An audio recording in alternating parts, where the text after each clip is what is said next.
Algebra 1, Unit 3, Lesson 2, Solving Linear Equations and Inequalities in One Variable. So we want to find solutions to equations and inequalities. A solution is any value that makes that equation or inequality true. To decide if a value is a solution, we could substitute and see if it makes it true or not. Look at these four numbers, 3, 4, 5, and 6. Let's see if those are solutions to particular equations or inequality. Here we have 4x equals 16. If we have x equals 3, we substitute the 3 here into the statement. That would say 4 times 3 equals 16. Then you simplify the left side and you simplify the right side. 4 times 3 is 12. This, of course, doesn't simplify. It's just 16, so it says 12 equals 16. Since that's false, this value is not a solution. So a solution is only something that makes it true. If I have x equals 4, again, we put 4 up here. It now says 4 times 4 equals 16. This simplifies to 16. This says 16. 16 equals 16. That is now a true statement, so x equals 4 is a solution. We can continue to do that with the other two numbers. If you put 5 here, it says 4 times 5 is 16, but 4 times 5 simplifies to 20. 20 equals 16 is false, so x equals 5 is not a solution. X equals 6, if we put 6 there, 4 times 6 equals 16 becomes 24 equals 16. That's false. X equals 6 is not a solution. What about in an inequality? If we put in 3, 4 times 3 bigger than 16. Well, this simplifies again to 12. 12 is bigger than 16 is false, so x equals 3 is not a solution. If we put in 4, 4 times 4 bigger than 16 gives us 16 is bigger than 16. That's also false, so x equals 4 is not a solution. If we put in 5, we would get 20 is bigger than 16, which is true, so x equals 5 is a solution. If we put in 6, we get 24 is bigger than 16, which is true, so x equals 6 is a solution. Are there other values of each that are solutions? So for this one, there isn't any other value which is a solution, but for this one, there are many others. Any number which is more than 4, so 4.5, 7.8, 20, a million, those are all going to be solutions to this. So it turns out that this is always true. A one-variable equality usually has one solution. There could be none or all reals, but generally there's only one solution, whereas an inequality has infinite solutions. So even though there's only one value that's exactly equal, there will be infinite more that are either more than or less than that particular number. Now let's consider looking at two inequalities. So we have 3 is less than 6, and we have 10 is bigger than 8. First of all, 3 less than 6 is a true inequality. It now says divide both sides by 3.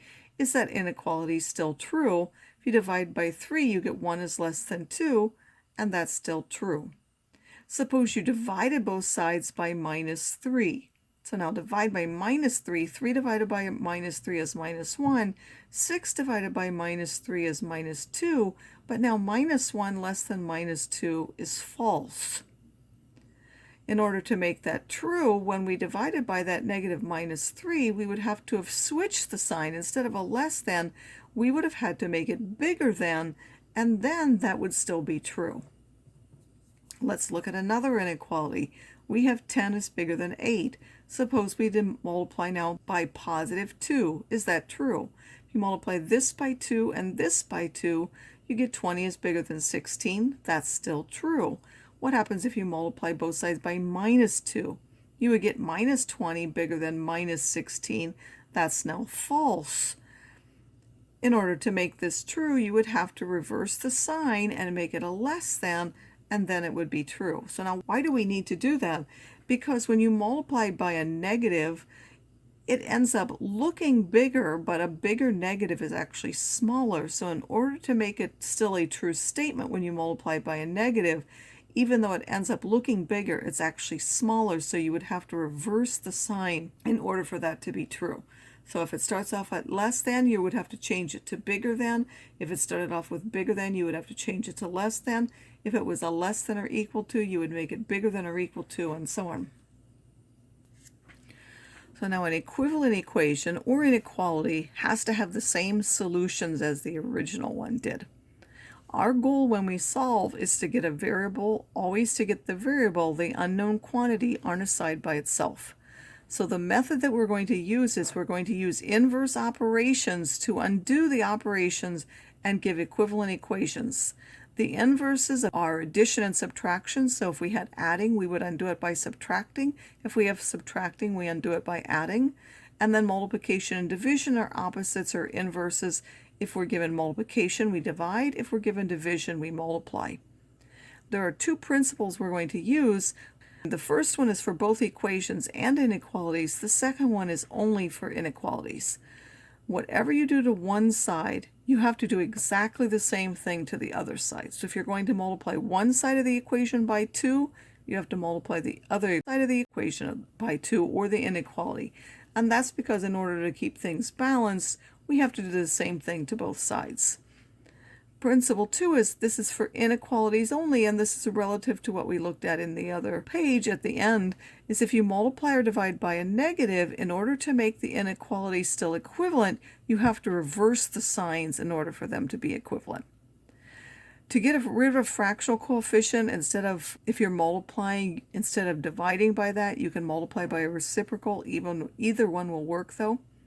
And then inequalities, there are going to be a whole bunch of numbers that are solutions. So we want to actually graph those solutions.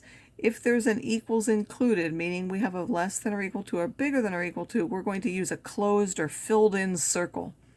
If the equal is not included, so it's strictly bigger than or less than, then we're going to use an open circle.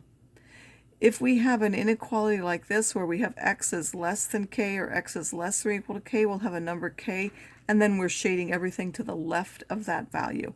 If we have bigger than or equal to, again, we're going to have that value k, and then we want everything to the right of that. So this says x minus 3 is equal to 9.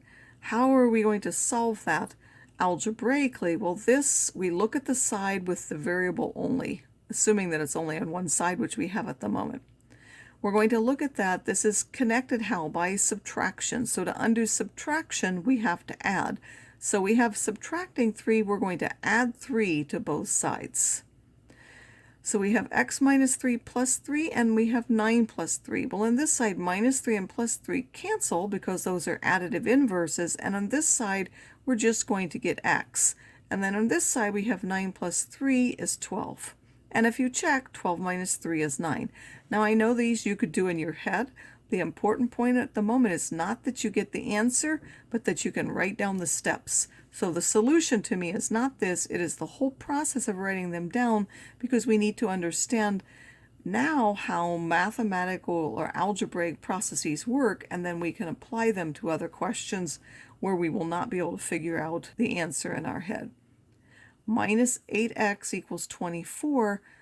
What's connecting this minus 8 and this x? Again, you look on the variable side, what's connecting those is a multiplication, because when we write things next to each other, that's multiplication. So to get rid of multiplying by minus 8, you want to do the inverse, which is to divide both sides by minus 8. So we're going to write that we've divided both sides by minus 8 and then simplify. So this minus 8 on the top and this minus 8 on the bottom cancel to give us just 1, so that's just 1x, so we're going to write x. And then we have 24 divided by minus 8. 24 divided by minus 8 would be a minus 3, so x is equal to minus 3. Again, we can double check. Minus 8 times minus 3 is 24, so we know we have a solution. So those were two equations. Now let's look at the inequalities. Again, it's exactly the same thing, except we have to remember, if we're going to multiply or divide by a negative, we have an extra thing we have to do. We have to reverse the sign. Now that's not for adding and subtracting, only for multiplying and dividing. So here we have x is divided by minus 5. So to get rid of division by minus 5, we have to multiply both sides by minus 5. And because we're going to multiply and it's an inequality by a negative, we know we have to reverse the sign, so we can't write it here on this step. We have to actually rewrite, and when we write the multiplying by the minus 5, we have to change this bigger than to a less than. And now this minus 5 on the top cancels with this minus 5 on the bottom to give us 1, so that simply gives us x. We keep the same sign now that we switched to, And then 7 times minus 5 is minus 35. I want you to put one number smaller, one number bigger. So we're going to put the number we're given, minus 35, go one number smaller, one number bigger. We're going to put an open circle here now because there's no equal. The minus 35 is not included. And then we want all the numbers that are less than minus 35. Those are to the left. And now if you picked any number here, so let's say minus 40 is in here, is minus 40 divided by minus 5 bigger than 7? Yes, because minus 40 divided by minus 5 is 8, and 8 is bigger than 7. So it will actually be true for any number less than minus 35. Okay, as our last example here, we have x plus 4 is bigger than or equal to minus 6. Can we look on the variable side? There's adding 4. To cancel adding 4, we need to do the inverse, which is to subtract 4. So we're going to subtract 4 from both sides. This plus 4 and minus 4 cancel to give me nothing, so x plus nothing is just x. And then we have minus 6, minus 4. Those are the same signs. They add together to give us minus 10. So x is bigger than or equal to minus 10. Note that even though this was a minus 4 on both sides, this was not multiplication, this was adding. So we don't need to switch the signs. That's only when you multiply or divide. Now this bigger than or equal to, again, we're going to put the minus 10, one bigger than, one smaller than. This was a bigger than or equal to 10, so the value minus 10 is included. Minus 10 is bigger than or equal to minus 10, so we put a solid circle. And then which numbers are bigger than that? Well, that's now to the right side, so we shade everything to the right. And then the last thing we want to do is write and solve an equation or inequality. Like before, we're going to define our variables. We will write the equation or inequality. The variable will not be on a side by itself, so you're not going to solve it in your head. You're going to write what it says in terms of the problem, and then you will solve using inverse operations like up here, and then you're going to write your answers in words. So Lyell earns $6.25 per hour at her after-school job. Each week she earned $50. How many hours did she work each week? In the question it says how many hours did she work each week, so that's going to be the unknown in the question is how many hours she worked.